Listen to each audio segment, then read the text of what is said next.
Since the start of COVID-19, the F&B industry has had to handle one curveball after another, adapting, evolving, reacting to the challenges arising at different stages of the pandemic. Now, many F&B businesses and their workers are dealing with situations that they have never encountered before. In the F&B industry, most of our attention is given to the customer. A good customer service, a good customer experience stems from our staff. So we need to take care of our people so that they can take care of others. The need to support the mental well-being of F&B employees has been magnified during this pandemic. What are they going through? What can employers do to better support their people?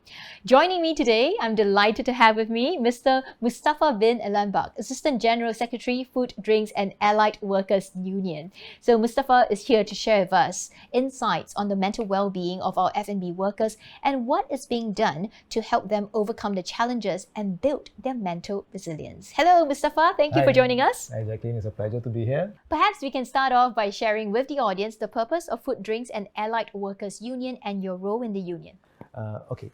Food, Drink and Allied Workers Union, or in short FDAW, is a union representing workers' industrial relation matters from accommodation, food services, food manufacturing and retail trade sector. We have about 131 companies that we represented, and our aim is to improve the workers' working condition and raise productivity for the benefit of the workers and the employers. My current position in the FDAW as Assistant General Secretary, and that's something a bit about me. Thank you for sharing that. To give us the context, right? You mentioned just now earlier about improving the working conditions. So beyond improving physical working condition, today we really wanted to focus and have a better understanding on what is often overlooked, which is the emotional and mental aspect. In the F&B industry, stress is always on the menu. Worse so during COVID-19. Many disruptions, multiple changes to the work processes with each of our safe management measures imposed. Perhaps if you could share with us, what are you hearing on the ground? Some of the impacts, the struggles, the challenges that our F&B workers are facing. So COVID-19 has induced a lot of stress to our workers, right? Especially those frontliners. And F&B workers are one of them. So they are at a greater risk of contracting COVID-19, and they have, because they have to face customers daily, right? So going to work is a problem for them, right? Thinking that, will I get infected from the virus? Then after they finish work, going back was also a problem. If I get infected, will I bring the virus back to my family? And worse still, they have seniors staying with them. So all these are actually will affect their mental well-being. So the upside of this pandemic is that now we're having a lot more conversations about mental well-being in the workplace. Perhaps if you could share, from your role, in the union, what you've observed companies and employers doing, what are some of the success stories or initiatives that have been implemented in terms of supporting mental well-being? Okay, as we always aware that during this pandemic, a lot of companies are not doing very well. But there are also companies who actually do very well, and some even do much more before the COVID, right? So by having this extra cash or bad profit that they have made, they shared with the members or the workers, by giving extra incentive, on top of what they are having. At the same time, there are also companies who actually do take care of their seniors workers.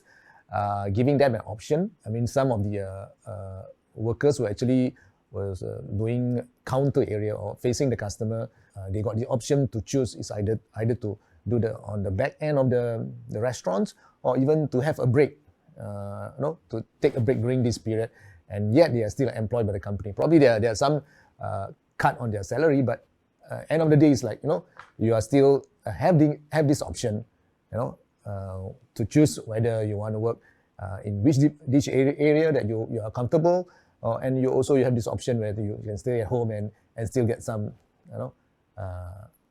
salary, to give us an example there. You say that they get to choose which area to work on. Is there a specific example about what a company did that you could share with us? Okay, there is this company where the staff are working at the counter area, and some are even serving the customers on the restaurants.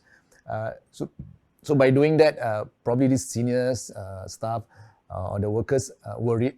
The chances of them, get contracting with the virus is higher. So the management allowed them to choose either to work at the back of the house doing preparation of foods, or even doing flooring to ensure that the back area was clean, and or even do cooks. Absolutely right. Having a choice, having the ability to control, your surrounding, that always helps to alleviate the stress and anxiety that one could face, which contributes then, to struggles when it comes to mental issues or mental well-being. So let's find out a bit more from you, because very unique role that you have in the union as well. Perhaps share with us, how has the union played a part in supporting the workers? Okay, the union's leaders are always there to listen to the members or the workers' problems, and if assistance is needed, they are always there to help. And in our regular branch meeting or in meetings, we often receive feedback of the workers' well-being, and we work with our management partners to find the best solution to overcome our challenges. The union Work Safety and Health Committee also work with the management to ensure that safety and the well-being of the workers at the workplace is being taken care of. And that is one of the important things during this period, right? Then union members also can participate in the union event which organized by HPB, such as Zumba classes, clay making workshop, stress management workshop, mental health workshop, and there are the couples of workshop, so that the member feel that this is something out of their ordinary things that they do every day, so this can distress them or relax their mind. So if someone in the audience right now, that they're hearing that perhaps they think that they would like to find out more on all these different resources, or if they know someone that could benefit from learning more of these resources, how and where should they find out more information from the union? Okay, they can always look for their union leaders. I mean, those unionized company, they have the in charge or the leader who in charge there. So they can approach them, or they can come to the union HQ and see. We can see what we can help them in terms of their own personal things, of families, or even workplace. And I would say a lot of actually members have benefited by approaching us. Great. Let's talk a bit about some of the benefits, where the workers have received. So what were some of the assistance rendered by the union and the corresponding benefits that you saw in the workers? Okay, during this pandemic, we actually protect all workers. So when employers need to restructure, change working condition, cut wages, or even lay workers, the union is always there to ensure decisions are fair and clearly communicated to the workers. So at the start of the COVID, we also look after migrant workers who actually to ensure that they have a proper accommodation. And when the members or the workers get infected with this virus, our colleague, even family members and in the committee members do actually prepare goodie bags, which consisting of snacks and other welfare items for the workers who had been quarantined. And by giving this to them, we always have a card for them. We put inside the card to tell them that they don't have to be worried even though they are quarantined. We are always there. So these are something that will make them feel good. That there's someone, even though even some of the workers are foreigners. So by having this, they feel like this personal touch that they are given. And they feel like there's always there someone to, if they need. It's the human connection, right? All the more in these situations where sometimes there is isolation, that human connection makes a lot of difference. Right. I remember reading, and hearing about stories about setting up even support groups as well, like buddy system. Is that something that you've heard being done? Yeah, yes. Some company, they have actually this buddy system where they ensure that it's like to have one or two buddy system inside the working in the office or in their workplace, so that every day or at least 2 days once, right, they will message them and call them. Now they are working, some of them working from home, and some in the office and some at site. So by having, to message them and tell them, are you okay? Things are, housework. This is something, like just now you said, human touch, right? So when you do that, there are always conversation goes on, beside their daily works. Especially right now when you do work at home, there's like totally no connection from your computer and the empty room. Precisely. So just imagine then, if let's say you are a foreigner who working here alone, in your room. Yeah. So, it will be very stressful, even though, you manage to do your work, but then the other part of your life that you need to, to make sure that things are, balanced. So to have a good, thinking, or in terms of things that you need to do.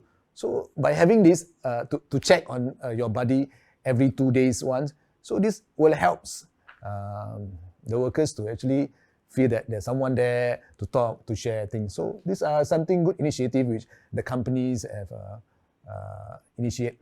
There are also companies, a lot of unionized companies actually do cover their mental issues if they have, in terms of, let's say they go to the hospitals.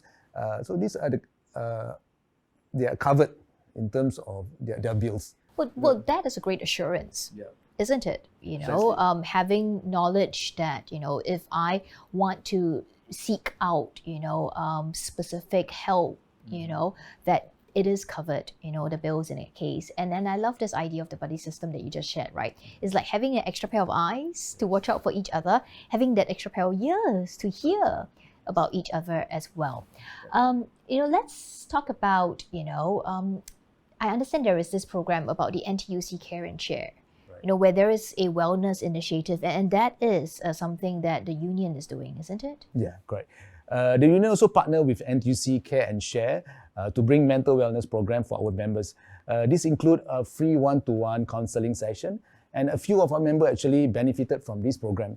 By doing it, they did have expressed themselves, because they have professionals, people that can talk to them. So this really helps to let them to bring out what's inside them. There's certain things that probably they don't want to share with friends. So this really helps them. So we also make sure that that members have the proper resources and support to help to overcome all these challenges if they are facing one. How important, right? Just having that space to be able to speak about it, knowing that there's no judgment or risk to losing your job as well. Just having the space to do so. Mental resilience, that's something that we also want to send a message across to everyone who's listening today. What would be your advice for workers looking to strengthen their mental resilience? Okay, through this pandemic, many have learned to adapt changes and be prepared for unexpected disruption. We have stayed positive. We need to stay positive, right? And we need to pay attention to our health. And we need to exercise regularly. Eat healthy food is one of the main thing. It will come after one another, right? You need to participate in activities that will keep your mind relaxed. Find something meaningful to continue our sense of purpose, and this will keep us going. And stay connected is very important, right? And just now we were talking about the buddy system. So either your colleagues or whoever, you need to stay connected. We are human beings, right? So workers can approach the union leaders if they really need things that need to be assisted. So we ensure that we will not disappoint them. Yeah, I think the support system, right, is so important. Besides connection, having that support system to know that you're not alone, that you can lean on to the different various resources there is available out there. How about you, Mustafa? How do you take care of your own mental well-being at work? Okay, at work I try to be as neutral as possible, with no hard feelings toward feedback either from my bosses or even my colleagues. And this will definitely improve my mental well-being. When you open up, you can absorb more things, right? And I also will try my best not to bring home problems to work and vice versa, because this will help me to concentrate more when I'm at work. And lastly, I always disconnect myself from work during my break, either during lunch or tea break, to do my prayers. As a Muslim, we need to do prayers. So I do my prayers, and this will definitely make my peace at mind and keep my faith going. Yeah, so these are something that make me feel by doing it every day. It relaxes me and So what I'm hearing is openness, right? To things that comes your way. Right. And the other one is to carve out that spots of me time where you get to decompress precisely as well. Because many a times, you're right, we are just like on a wheel, just running, that we forget to decompress as well. And sometimes it can be easy as taking a little breath. Precisely. So especially when works, right? During works, sometimes they tend to forget that they need some break at a particular moment. So that is the time where even sometimes I have colleagues who are during lunchtime, they do work. So these are the things which I find not healthy. You must have that time to break. Just even like just now you say, for a while, you need to have that to make sure that you feel good about. Then after that, again, you start back. And I think for employers as well, this is something that we can consider for our own staff, right? F&B staff. Because sometimes, during peak hours, rush hour, when service is non-stop, we do forget to have that little piece of break, right? Maybe there could be like a code word, like, okay, I just need like that 2 minutes, just go behind somewhere, just have a bit of breather and I can come back refreshed. I think that really helps. That really helps, yeah. Especially in F&B. And when talking about lunchtime, yeah, I mean, there's no option for them, I mean, during lunchtime, they have to do that, but of course, like 2 minutes, it will not kill. But after that 2 minutes break, it helps the staff from, to rejuvenate the energy back to work. There's this phrase that sometimes I use, slow down in order to speed up. Yeah. So we just need that little bit of slowing down, to get us all centered before we can speed up again. So, Mustafa, you speak to so many of your union members, listening ear for them as well. Perhaps you could share with us, is there a personal story that you think would benefit from us, the audience, from hearing? Okay, there's this member of mine. It's an auntie whose husband has passed away, and he had only one son who hardly talked to her. I mean, probably that's something that the way the son was brought up, or maybe just him. Relationships, So he don't really talk to the mother. So this auntie will always call me about 2 to 3 times in a week and tell me about things that happened to her. Not that really there's a problem there, but she just wants someone to hear her. And I tried a couple of times to talk to her, to let me talk to the son, and maybe probably the son can open up and change things, but she always disagreed on the ideas. So she will always call me, and I will tell myself that it's my mother calling, and I provide the listening ear for her. And after like maybe 10 minutes or 15 minutes, she's feel very good. She can probably start another 1 more week before she can call me again. So this helps her, but just listening to her. It's not that you need to give her things or to do anything for her, but just listening to her. So this really, even small thing, this kind of small things really helps a person. And I hope that one day I could have the opportunity to break the barrier between them, and hopefully they have some good family conversations. Yeah, after that. You are her buddy system. Yeah. But she is your buddy system as well, because she's very then in tune with how you are feeling as well.